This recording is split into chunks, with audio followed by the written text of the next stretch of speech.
sun's struggling to come out today, it seems like. Doesn't look like it's gonna rain though, at least. And with that in mind, what's going on today? It's kind of interesting reading. It seems like drones are taking over a lot of places. How about this first one here? This one says, Matternet takes over drone business from Swiss Post, announces plans for the first citywide network in Switzerland. It says today Matternet announced it is embarking on the next chapter of its drone operations in Switzerland.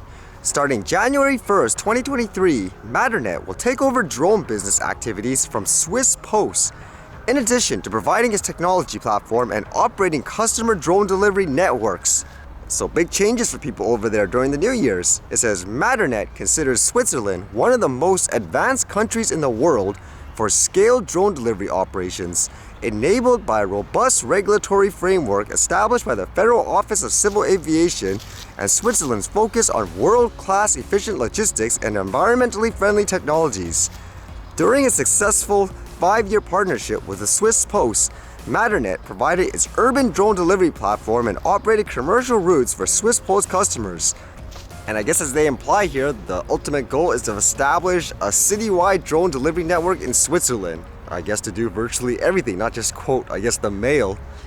I guess with that, there would be the arguments whether or not it's good to have drones flying around all the time. And it's kind of interesting reading this one with perspective. I wasn't sure at first, is this a good or a bad thing? It says, automated drones could scare birds off agricultural fields. In the future, cameras could spot blackbirds feeding on grapes in a vineyard and launch drones to drive off the avian irritants, then return to watch for the next invading flock, all without a human nearby. A Washington State University research team has developed just such a system, which they detail in a study published in the journal Computer and Electronics in Agriculture. The system is designed to have automated drones available to patrol 24 hours a day to deter pest birds, like European starlings or crows, that cost growers millions of dollars a year in stolen or ruined fruit. It says here, growers don't really have a good tool they can rely on for deterring pest birds at an affordable price, said Manoj Karki, Associate Professor of WSU's Department of Biological Systems Engineering and the study's corresponding author. With further refinement and industry partnerships, this system could work. And here it says for the study, the team ran 2 separate tests, detecting birds and deploying drones automatically. Over a few years, Karki's team developed a camera system and algorithm that would find birds and count them as they flew in and out of fields. The team customized very small drones and deployed them for flight tests on small plots with simulated birds. Technologically, the system resembles drone package delivery systems. It will be several years before this particular technology would be commercially available for growers because there are still several hurdles, including making sure it works at scale, complies with federal drone regulations, and continues to deter birds even if the drones are commonly flying around. That would be kind of interesting, actually. Detect anything that's flying. There's a bird. Nope, it's just another drone. Although it is usually the other way around in a bad way where everyone thinks everything is a drone, like even a bird. Although it's just kind of interesting in terms of the perspective, because in other, I guess, topics, people would argue, scaring the birds and all that, they're all bad. But in this case, it's like, okay, it's good, do it. So it really comes down to the circumstance ultimately, huh? Although from my personal experience, just with the animals and stuff, they get used to it afterwards. So it makes me wonder it will be ineffective in that sense. Reminds me of a story, I believe it was something like, a farmer or something trying to herd cows. And originally the person used a dog, but eventually the cows were like, yeah, I don't care about you. So he used a drone afterwards and then it worked. I guess just because it's new, but I would imagine eventually the cows would just get used to it as well. So yeah, it's you again.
Alright, see you guys later.